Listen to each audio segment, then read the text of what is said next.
guys, I hope you're well. I definitely put on a sweatshirt today because Gunnar ate cherries and then just all over my white shirt.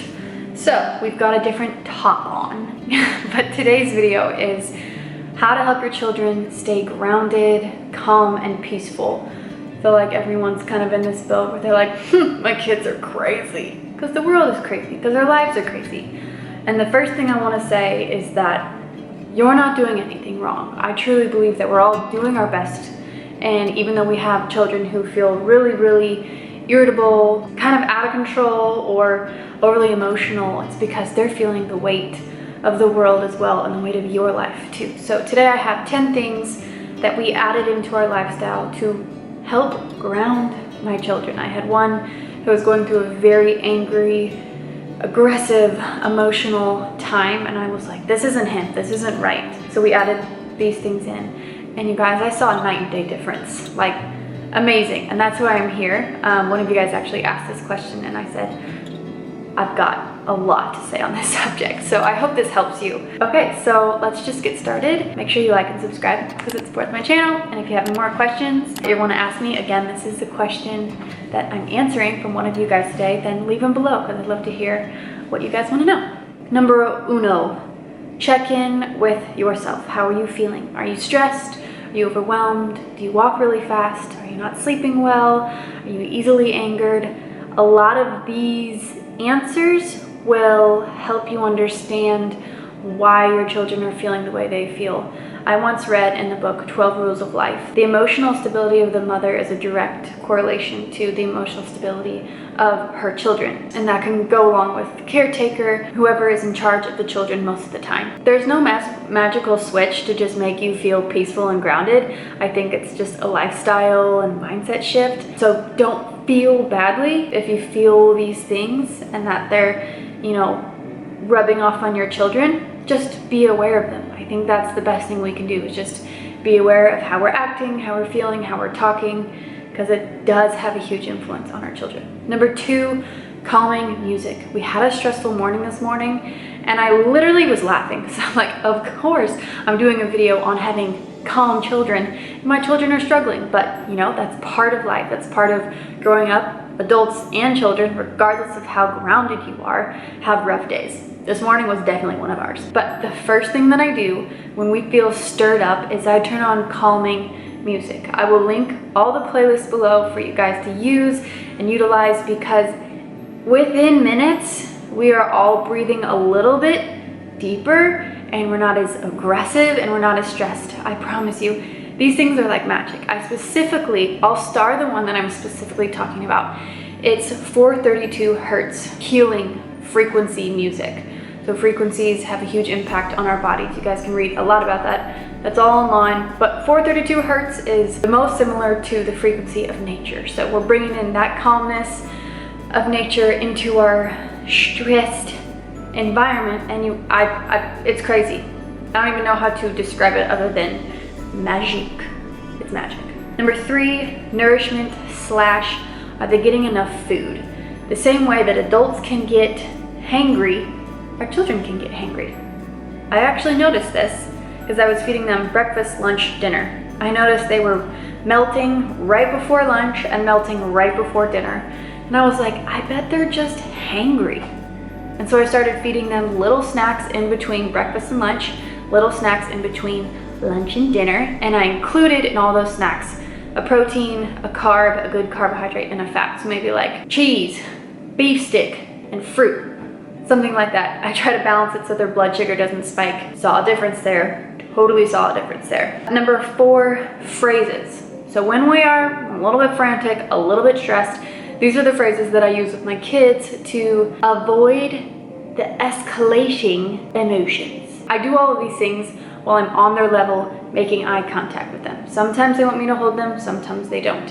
But I will look at them and I will say, you are safe, I hear you, I am listening, you are allowed to feel this way, and I love you. I'll get more into this in a few more points, but when they feel heard and when they feel like they're allowed to feel the way they're feeling, they calm down very quickly. A lot of times they just want, same with adults, same with me. Sometimes all I want is for someone just to say, I hear you and I'm listening, instead of fix my problem and tell me what to do better.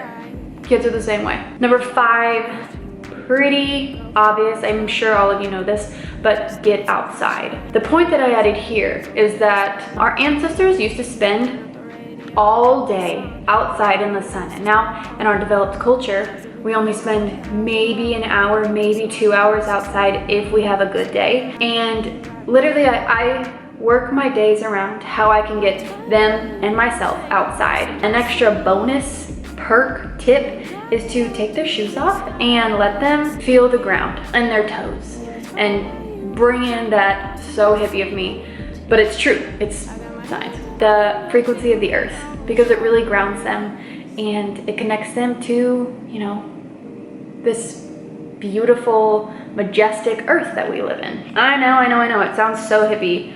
I'm sure my dad's like, okay, Margaret, I'll take my shoes off. But I swear by it. Helps me, helps my kids. Number 6, love languages. What are your children's love languages? Have you read that book? I'll link stuff about love languages if you haven't. But my toddler's love language is quality time, like one-on-one quality time. That's what mine is. And then my 2-year-old, almost 2-year-old, his love language is physical touch. So I try to remember those and to implement them every single day, because when they feel safe and connected and loved, their central nervous system is calm, their emotions are calm, and they're just nice to be around when they feel loved. And I keep saying this over and over and over because it's so true. It's the same way that you and I feel when somebody loves us, the way that we feel loved. We're in another level of peacefulness, okay? So just remember that. Try to figure them out for your kids. It makes a huge difference. 7, and this is something that's kind of new for me, is I stopped making every single decision for my toddler. He was the one that had a lot of anger, a lot of stress, and he got really sick because he was feeling this way. And I was like, okay, what else can I add to this equation? And I just kind of put the decision making in his hands. And I said, Riker, I trust you. You're allowed to change my mind. You're allowed to make your own decisions. How do you feel after you hurt that person? I know this is so millennial, but it's millennial because the knowledge and the expertise has really developed in the way that we can communicate and reach our children. And I think a lot of that for my toddler was me giving up controlling every aspect of his life. He likes that I trust him. He likes that he's allowed to change my mind and make his own decisions. It was a big transition for me. I got a lot of pushback, but I've seen a difference in him. So I'm gonna keep riding with it. Number 8, radiation. I'll start by saying this. Wi-Fi, electricity, really good things. Really grateful for them. But too much exposure to these things is harmful. I didn't say can be, I almost said could be harmful, but it is harmful if there is overexposure in the home.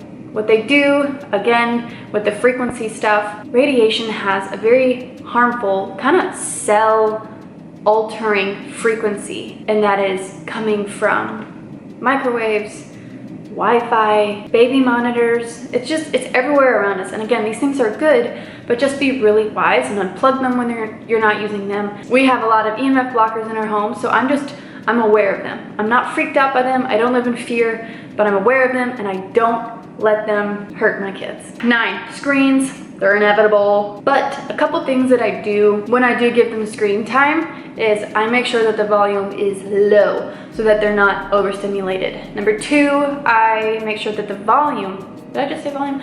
Brightness, the brightness is low. Again, overexposure of blue light to their eyes, it just kind of sends their brain into haywire.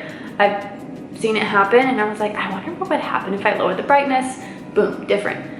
And then lastly, I set expectations for them before I even turn it on. Most of the time, sometimes I forget, but I tell them, okay, you have 3 episodes, or as soon as I'm done cooking dinner, TV off, okay? Instead of walking right over and unplugging the TV and, you know, that happens. I make sure they know ahead of time so that they can prepare. Most of the time it works. Sometimes it doesn't, but most of the time it works. Last, and this will not come as a shocker if you are not new to my page, it's clutter. Same way clutter causes stress in your brain, visual clutter, emotional clutter, kids feel that stress as well. So a couple things that I keep very minimal on purpose to support my kids is their toy bin, very, very minimal. Their bedrooms, very minimal. We've got 2 beds in there, a carpet, and about 4 things on their wall.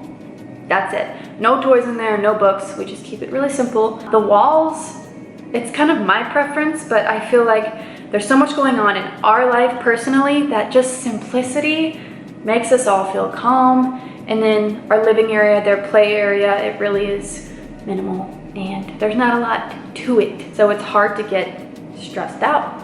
We don't have a lot of clutter. Those are my 10 tips for you. Again, like I said, it's not gonna be magic and overnight, but when we implemented this, I saw night and day difference in my children and in myself. So pretty much it's for the whole family. I hope you enjoyed. Again, make sure you like and subscribe and comment below if you have any requests for videos, because I like that. I like giving you guys what you're curious about.